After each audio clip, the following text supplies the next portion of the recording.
봄바람 불던 부동산 시장의 찬물. 찻잔 속 태풍.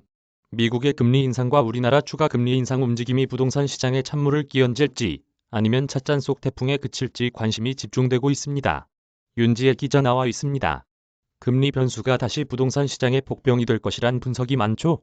찬물을 끼얹을 것으로 보는 시각이 많습니다.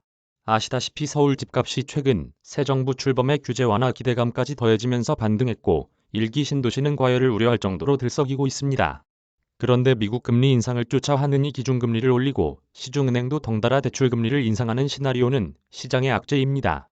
돈을 빌려 집을 산 사람이나 살려고 하는 사람 모두 6%, 나아가 7%대를 바라보는 대출금리는 큰 부담입니다.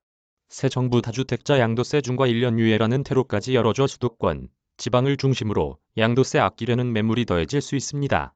사려는 사람은 줄고 매물만 늘면 반등하던 집값, 약세로 돌아설 수 있다는 게 대체적인 시각입니다.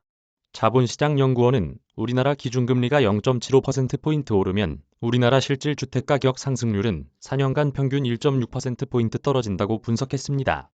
그런데 의외로 충격파가 크지 않을 수 있다는 시각도 있죠. 금리 인상이 악재인 것은 분명하고 장기적으로 집값 하락 요인이지만 당장 가격이 급락할 정도는 아니라는 겁니다.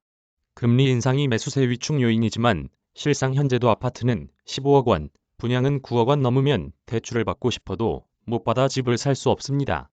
규제로 집을 사려는 매수세가 거의 없는데 금리 인상이 당장 무슨 영향을 주겠냐라는 겁니다. 빚을 내 집을 산 사람도 금리 인상에 이자 부담이 크겠지만 집을 다시 내놓기보다는 버틸 가능성이 크다는 게 중론입니다. 오히려 새 정부의 규제 완화로 강남 재건축 아파트의 활로가 열리면 매수세가 더해지면서 부동산 시장의 양극화가 더욱 뚜렷해질 것이란 시각이 우세합니다. 윤지혜 기자. 이야기 잘 들었습니다. 저작권자 SBS 미디어 넷앤 SBS INM 무단전 제재 배포 금지.